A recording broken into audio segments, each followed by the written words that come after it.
नमस्कार, मैं छत्तीसगढ़ अखबार के YouTube चैनल इंडिया आजकल के स्टूडियो से सुनील कुमार।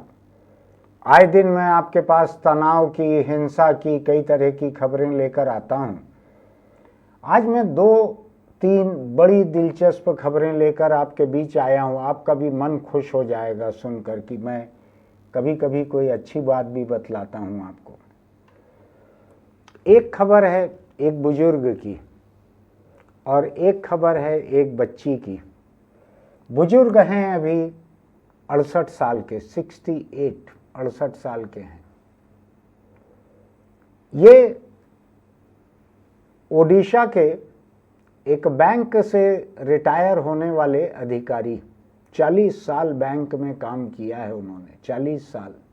उसके बाद रिटायर हुए।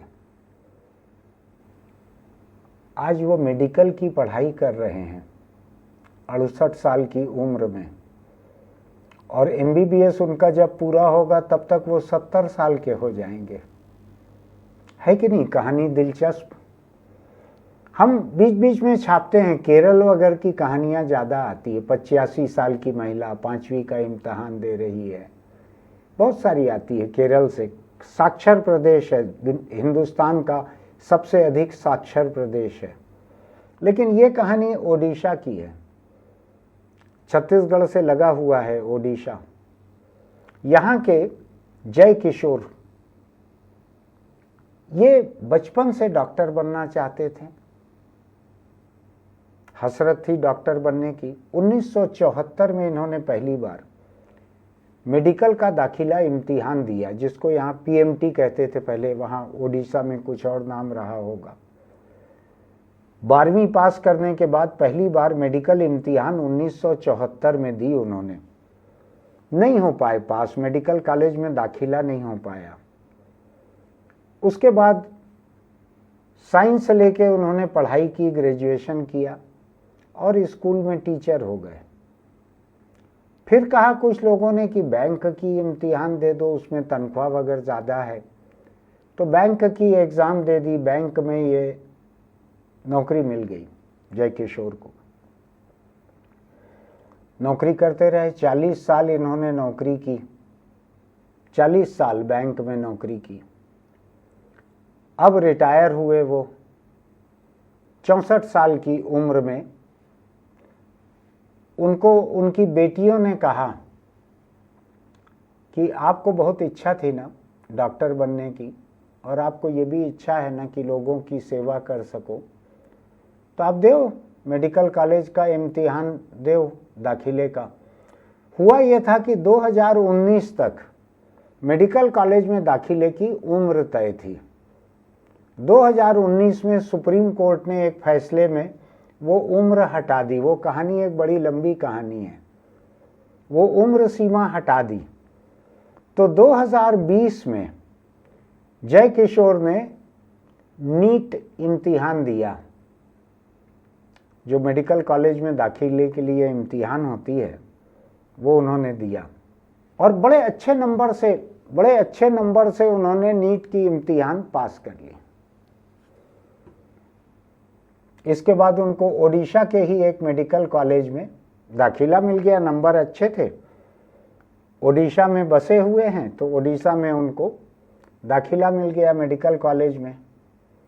अब पढ़ रहे हैं वहाँ पे मेडिकल कॉलेज में, 2020 से पढ़ रहे हैं, और 70 साल की उम्र होने तक, यानी 2 साल बाद उनका MBBS पूरा होगा। वो चाहते हैं गरीबों के लिए, और ख़ासकर जिनको दिव्यांग कहते हैं, ऐसे विकलांग लोगों के लिए वो करना चाहते हैं, समाज सेवा करना चाहते हैं, उनके बीच काम करना चाहते हैं। 70 बरस की उम्र में जय किशोर MBBS करके निकलेंगे। है ना दिलचस्प बात? लोग 58 साल 60 साल की उम्र में रिटायर होने के बाद एक दूसरे को कहते हैं, भगवान में मन लगाओ, ईश्वर की प्रार्थना करो, धर्म कर्म का काम करो, कर्म छोड़ो धर्म का काम करो, प्रवचन में चले जाओ। कोई और किसी और धर्म के होंगे तो उनको लोग उनके धर्म की चीज़ें सुझाते होंगे। अपने 3 बच्चे रहते हुए जय किशोर जिस उम्र में आकर 64 वर्ष की उम्र में आकर मेडिकल कॉलेज में उनको दाखिला मिला, पढ़ना शुरू किया। मुझको ऐसा लगता है कि बहुत सारे प्रोफेसर जो हैं मेडिकल कॉलेज के इनसे उम्र में कम रहे होंगे, और जितने इनके साथ के जो स्टूडेंट होंगे एमबीबीएस के लड़के लड़कियां, वो इनके बच्चों से छोटे होंगे। पता नहीं क्लास में अंकल कहते होंगे, सर कहते होंगे, जो भी कहते होंगे। लेकिन है ना दिलचस्प बात, मुझको खुशी इसलिए हो रही है कि मुझको कोई भी चीज़ सीखने में उम्र की सीमा कहीं आड़े नहीं आती। कोई गाना है हिंदी फिल्म का, मुझको ठीक से याद नहीं है, न उम्र का हो बंधन, इस तरह का कुछ गाना भी है। मैं लगातार कुछ न कुछ सीखते रहता हूँ। मैं अभी कसरत सीखता हूँ। मैं अभी गार्डन में जो मुफ्त में म्यूनिसिपल के लगाए हुए जिम हैं, वहाँ पर उन मशीनों पर कुछ और नौजवान मुझको कुछ मेहनत करते, एक्सरसाइज करते दिखते हैं, तो मैं उनको कहता हूँ मुझको सिखा दो ज़रा। फोटोग्राफी में कुछ कुछ सीखने की कोशिश करता हूँ। यही यूट्यूब का काम मैंने अभी अभी सीखा है साल भर पहले। तो मैं इंटरनेट पे कई तरह की क्लास अटेंड करता हूँ, कई चीज़ें सीखता हूँ, कुछ चीज़ें सिखाता भी हूँ लोगों को। तो मुझको बड़ा अच्छा लगा। 68 साल की उम्र में मेडिकल कॉलेज में पढ़ रहे हैं, 70 साल तक ईश्वर उनको शतायु करे, उनको लंबी उम्र दे, उनकी पढ़ाई के बाद उनको अपने इस नए हुनर डॉक्टरी के इस्तेमाल के लिए उनको खूब लंबी उम्र मिले। मैं बताऊं आपको, दुनिया के दूसरे जो विकसित देश हैं, पश्चिमी देश हैं, विकसित देश हैं, वहाँ पे ये बात इतनी दुर्लभ भी नहीं है, आम है ये बात कि लोग मिड लाइफ करियर चेंज कहते हैं, यानी जिंदगी के बीच में आके काम काज को बदल लेना। कोई इंजीनियर हैं तो पढ़ाने लगते हैं, पढ़ा रहे हैं तो बेकरी खोल लेते हैं, कोई गार्डन का काम करने लगते हैं, लैंडस्केपिंग का काम करने लगते हैं। कई तरह के लोग चेंज करते हैं। पूरी जिंदगी एक ही काम को क्यों करना। जय किशोर की बात मैं देखता हूँ तो मुझको लगता है कि ये पहले टीचर बन गए, उसके बाद बैंक में काम करने लगे, बैंक से रिटायर हो गए तो अब डॉक्टर बन रहे हैं। आप सोच के देखिएगा अपने बारे में, क्या आपने अपनी ज़िंदगी में कभी ऐसा प्रयोग किया है? और कितने साल की उम्र में आपने कुछ नया सीखने का हौसला छोड़ दिया है? उम्र महज एक संख्या रहती है, गिनती रहती है और कुछ नहीं रहता। मैं अपने बारे में बढ़ा चढ़ा के बोलना नहीं चाहता, लेकिन एक ऐसे व्यक्ति के बारे में बोल रहा हूं तो मैं अपने बारे में भी 4 लाइन बतलाता हूं। मैं 20 से 25 किलोमीटर साइकिल चलाता हूं सवेरे। घर में साइकिल नहीं, सड़क पर एक यूनिवर्सिटी कैंपस में। लोग देखते हैं, जो लोग पैदल चलते हैं वो जितनी देर में एक चक्कर लगाते हैं, मैं 3-4 बार चक्कर लगा लेता हूं, देख लेते हैं मुझको वो। कुछ लोग मुझसे पूछते हैं, कभी पैदल चलते देखते हैं मुझको तो साइकिल पे तो रोक के नहीं पूछते, पैदल चलते देखते हैं तो रोक के पूछते हैं कि सर आपकी उम्र कितनी है? तो मैं बताता हूँ इतनी है उम्र मेरी, 66 पूरे हो गए हैं, 67 चल रहा है। तो कहते हैं आप हमारे लिए मोटिवेशन है, हम लोग रोज़ आपको देखते हैं, आप जितना तेज चलते हैं, आप जितना साइकिल चलाते हैं, आप जितनी कसरत करते हैं। मैं कहीं पेड़ के नीचे चबूतरे के ऊपर कसरत करने लगता हूँ, कहीं गार्डन में जो म्यूनिसिपल मशीनें लगाता है उस पर कसरत करने लगता हूँ, कभी ब्रिस्क वॉक करने लगता हूँ। लोग आके पूछते हैं मुझको। ये मैंने पिछले कुछ सालों से ही शुरू किया है, बहुत पुराना नहीं है सिलसिला। कभी कोई उम्र जो है कोई नई चीज़ सीखने के लिए अधिक नहीं होती, आप कभी भी सीख सकते हैं।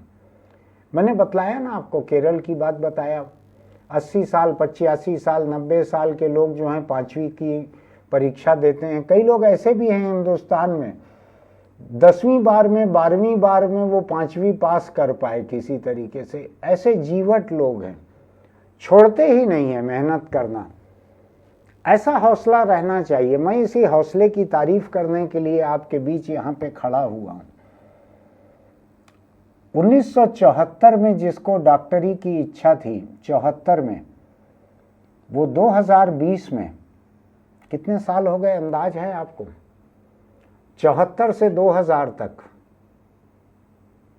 ये साल हो गए 26, और 2000 से 2020 तक ये हो गए 20, तो 46 साल हो गए। आधी सदी बाद जय किशोर की हसरत पूरी हो रही है।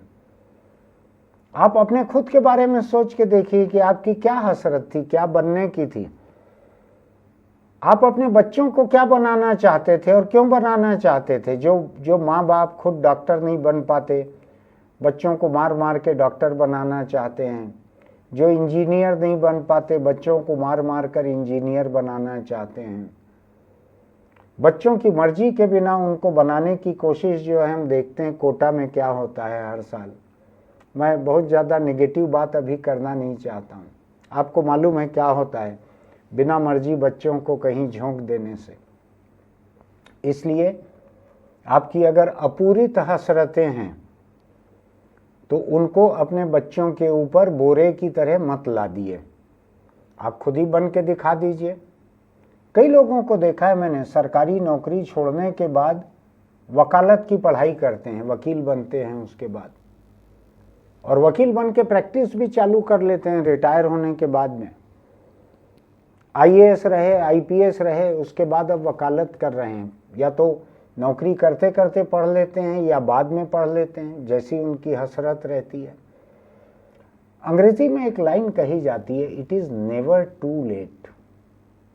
कभी भी बहुत देर नहीं होती है। अच्छी चीज़ जिंदगी में कभी भी शुरू की जा सकती है। मैंने तो कई ऐसी चीज़ों को सीखने की कोशिश की है। मैं जुबान सीखने की कोशिश करता हूँ, कोई नई भाषा सीख सकूँ, बोली सीख सकूँ। और लोग भी कर सकते हैं। ये आपके सामने जय किशोर की एक मिसाल रखने के लिए मैं यहाँ खड़ा हुआ हूँ। ये एक बात हुई। दूसरी बात भी उतनी ही दिलचस्प है। एक 68 साल के बुजुर्ग की बात मैं बतला रहा हूँ। एक बात मैं आपको बताता हूँ 15 साल की बच्ची की। आपको लगेगा कि इतने बुजुर्ग और इतनी बच्ची, इस दोनों के बीच क्या चीज़ एक जैसी हो सकती है। तो मैं आपको बताता हूँ, ये बच्ची जो है ये 15 बरस की है। पश्चिमी उत्तर प्रदेश कहा जाता है बागपत का इलाका। ध्यान है ना आपको, चौधरी चरण सिंह उस इलाके से आते थे, पश्चिम उत्तर प्रदेश से। उस बागपत इलाके की ये बच्ची 15 बरस की, माँ बाप ने शादी तय कर दी। माँ बाप ने शादी तय कर दी, बारात आ गई, दरवाजे पे लग गई। उस बच्ची को लगा कि मेरी पढ़ाई लिखाई तो छूट ही जाएगी। आप समझिए इस बात को, पढ़ाई लिखाई छूट जाएगी मेरी। तो उस बच्ची ने कहीं से, उसको चाइल्ड हेल्पलाइन का नंबर उसको याद था, पता चला उसको। उस बच्ची ने चाइल्ड हेल्पलाइन में फ़ोन लगाया और कहा कि मेरे माँ बाप मेरी शादी कर रहे हैं, मेरी उम्र 15 साल है। सरकारी कर्मचारी चाइल्ड हेल्पलाइन अटेंड करने वाले बच्चों की तकलीफ के लिए जागरूक रहते हैं। आपके भी आसपास किसी बच्चे को किसी भी तरह की तकलीफ रहे तो चाइल्ड हेल्पलाइन में फ़ोन लगाया कीजिए। वहाँ से दौड़े दौड़े इसके घर पहुँचे और जाके कहा कि क्या हो रहा है, किसकी शादी हो रही है, उम्र कितनी है लड़की की बतलाओ। तो घर वाले हड़बड़ा गए, कागज़ दिखाओ। लड़की को देख के कहा तो नाबालिग लग रही है, कागज़ दिखाओ। कागज़ दिखाए तो उसकी उम्र 15 साल थी कागज़ों के हिसाब से। समझाया कि अगर शादी करोगे तो जेल चले जाओगे, सारे के सारे दोनों तरफ के। लड़की तो छोटी है, वो जेल नहीं जाएगी, लेकिन तुम लोग सब, लड़की के माँ बाप पूरा परिवार और लड़के के माँ बाप पूरा परिवार सब जेल चले जाओगे। तो समझ में आया घर वालों को, शादी रुक गई। किस लिए? कि लड़की पढ़ना चाहती थी। आप सोचिए, आप उस लड़की की जगह अपने आप को रख के देखिए। 15 साल की लड़की, माँ बाप ने शादी तय की है, दरवाजे पे बारात आके लग गई है, बैंड बाजे बज रहे होंगे, दूल्हा खड़ा होगा। कौन सी ऐसी लड़की हो सकती है जिसकी इतनी हिम्मत हो कि वो फ़ोन करके चाइल्ड हेल्पलाइन से बुलाए लोगों को शादी को रुकवाए, क्योंकि उसको पढ़ना है, उसको पढ़ना है, उसको दुनिया को गढ़ना है, उसको आगे बढ़ना है।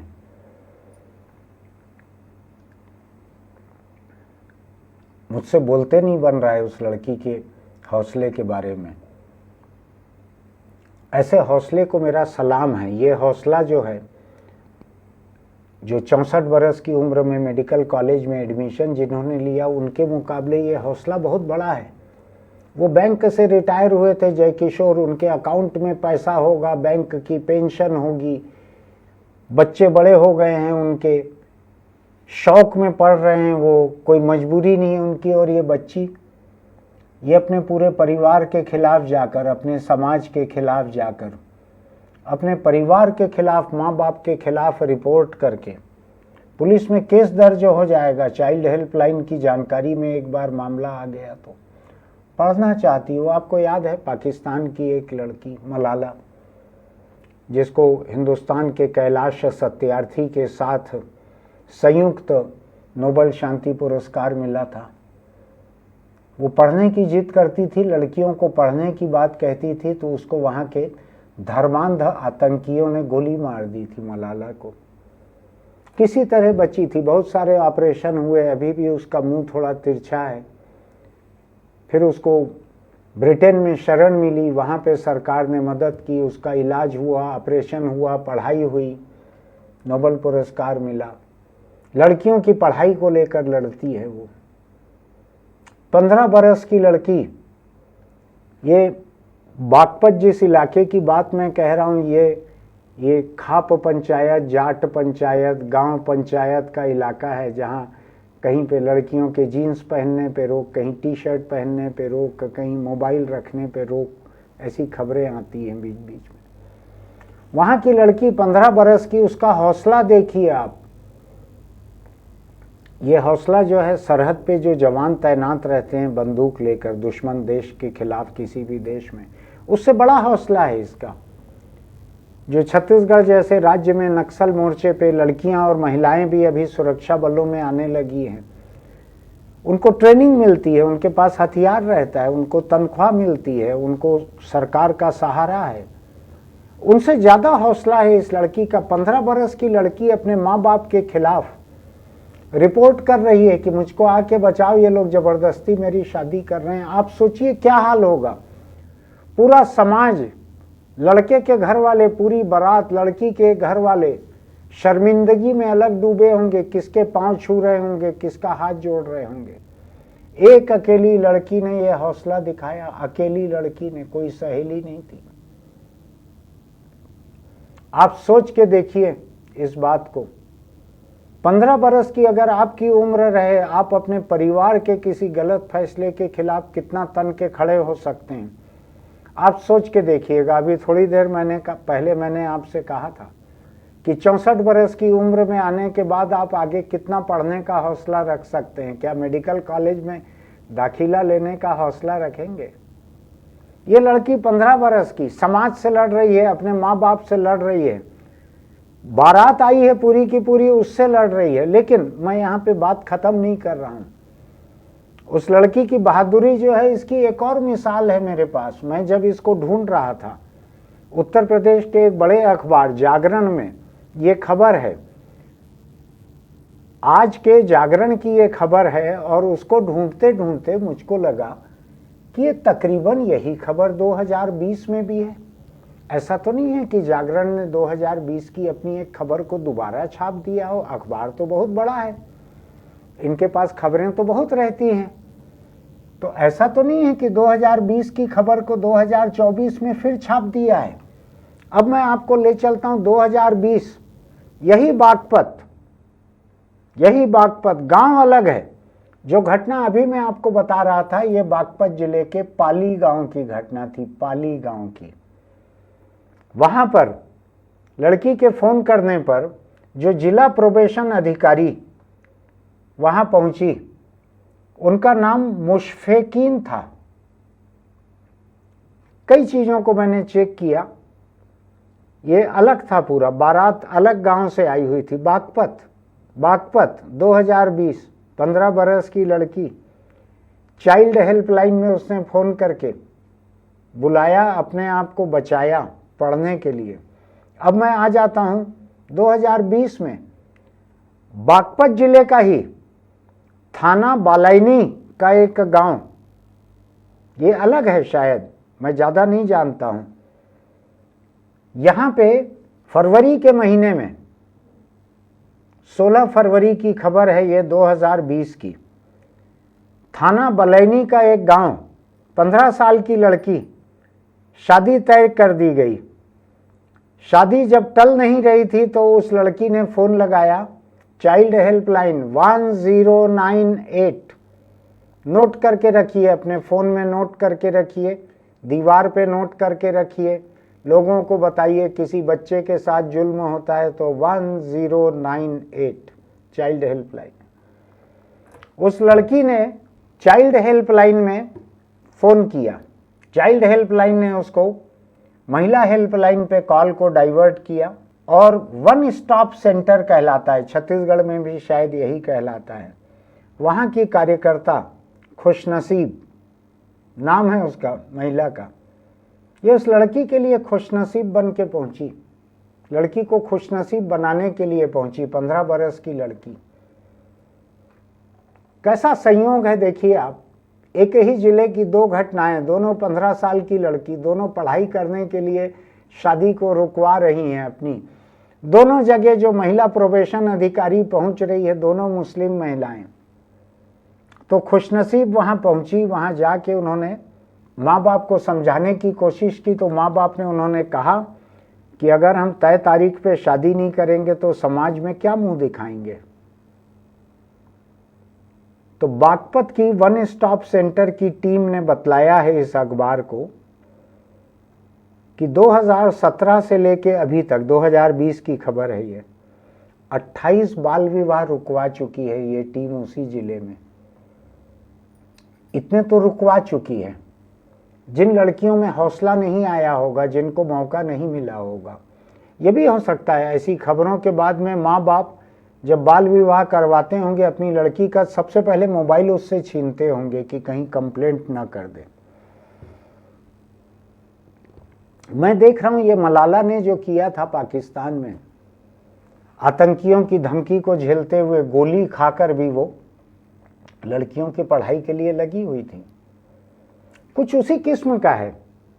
बहादुरी की बहुत ज्यादा बारीक तुलना ठीक नहीं है, लेकिन बागपत की पश्चिम उत्तर प्रदेश की ये दो लड़कियां 15-15 बरस की, एक की खबर 2020 की है, एक की 2024 की है, दो अलग अलग गांवों की है।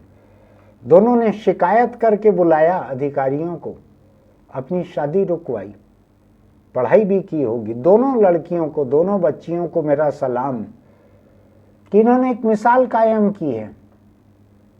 आप अपने आसपास देखिएगा, किसी बच्चे से किसी भी तरह का जुल्म होते दिखे, ज्यादती होते दिखे, आप शिकायत कीजिएगा ऐसे टेलीफोन नंबरों पर। आज की दो खबर मैं आपके सामने रखना चाहता था, ढूंढते ढूंढते 2020 की ये तीसरी खबर भी मिल गई। पढ़ने के लिए एक व्यक्ति अपने बच्चों को मार मार के उसने डॉक्टर नहीं बनाया, रिटायर होने के बाद खुद डॉक्टर बन रहा है। आज कोटा जो भेजते हैं अपने बच्चों को जबरदस्ती, उनकी मर्जी के खिलाफ, उनका क्या होता है आपको मालूम है। ऐसी बहादुरी आप देखिए, एक उस बुजुर्ग की बहादुरी देखिए जो कम है इन बच्चियों के मुकाबले, लेकिन जीवट है वो इंसान भी। 70 साल की उम्र में मैं कोशिश करूंगा कहीं पे मुलाकात हो जाए या जूम पे इंटरव्यू ले सकूंगा तो आपके सामने बात करके रखूंगा। और ये बच्चियां दोनों, मेरी शुभकामनाएं इनके साथ कि ये खूब आगे बढ़ें, खूब तरक्की करें, ये सुनीता विलियम्स की तरह ये अंतरिक्ष में जाएं, ये दुनिया के हर मोर्चे पे जीतें। ये कमला हैरिस की माँ जिस तरह से गई थी हिंदुस्तान से बर्कले यूनिवर्सिटी में पढ़ने के लिए, और वहाँ पर कमला हैरिस पैदा हुई थी, उस तरह से जिस तरह से वो गई थी उनकी माँ, उस तरह से ये बच्चियाँ जाएं पूरे दुनिया के सबसे अच्छे विश्वविद्यालयों में, वहाँ पढ़ाई करें, जिनमें इतना हौसला है कि अपने माँ बाप को रोक सकती है, दरवाजे पे आ चुकी बारात को रोक सकती है। एक में पहुँच गई थी बारात, एक में नहीं पहुँची थी। इस हौसले को आप भी सलाम कीजिए। अपने बच्चे जो हैं आसपास, आप उनको मार मार के उनकी मर्जी के खिलाफ कुछ पढ़ने मत कहिए। उनको इन बच्चियों की मिसाल दीजिए कि ये है हौसले की बात। आप में अगर हौसला हो तो अपने बच्चों को इन बच्चियों की कहानी बताइए कि हमारा भी कोई फैसला गलत हो तो तुम ऐसे ही अड़ जाना। आप अगर बीड़ी सिगरेट गुटखा तम्बाकू खाते हैं और आपके बच्चे रोकें आपको, तो बुरा मत मानना। आप, वो आपको मौत से रोक रहे हैं, अपने पास रखना चाहते हैं, आपसे मोहब्बत करते हैं इसलिए रोकते हैं। मेरी रोज की नसीहत रहती है तंबाकू के खिलाफ। आपको अगर मेरी ये बात अच्छी लगी हो, आज की इतने दिन की नकारात्मक, इतने दिन की हिंसा की खबरें, जुर्म की खबरें, उसके बाद अगर आपको ये मेरी बात अच्छी लगी हो आज की, इस कहानी को लोगों में बांटिएगा। मैं मेरे प्रचार के लिए नहीं कह रहा हूँ, मैं चाहता हूँ कि ज़िंदगी में सकारात्मक बातें जो हैं ये भी दूर दूर तक पहुँचें।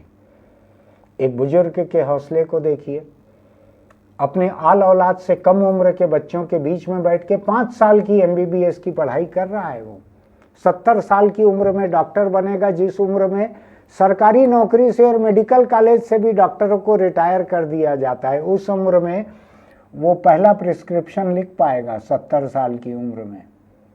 लेकिन महान होगा वो प्रिस्क्रिप्शन, इसके पीछे एक अलग मेहनत है।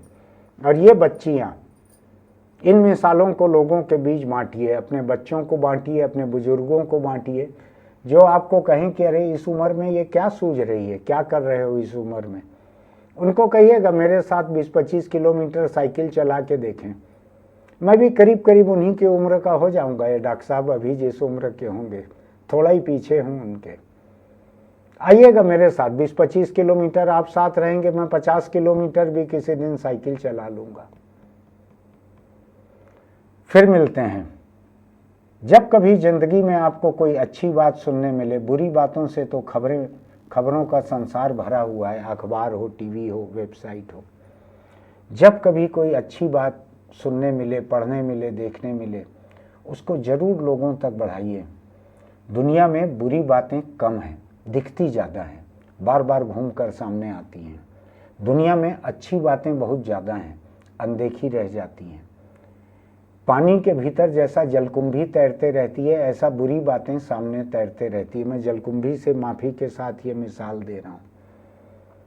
तो जब कभी कोई अच्छी कहानी आपको मिले, जैसे आज ये 3 कहानियाँ मुझको मिली हैं इस YouTube वीडियो से परे भी, जब आपको कुछ अच्छा मिले उसको आगे बढ़ाइए। लोगों का अच्छी चीज़ों पे भरोसा कायम रखना जरूरी है, तभी दुनिया अच्छी हो सकेगी।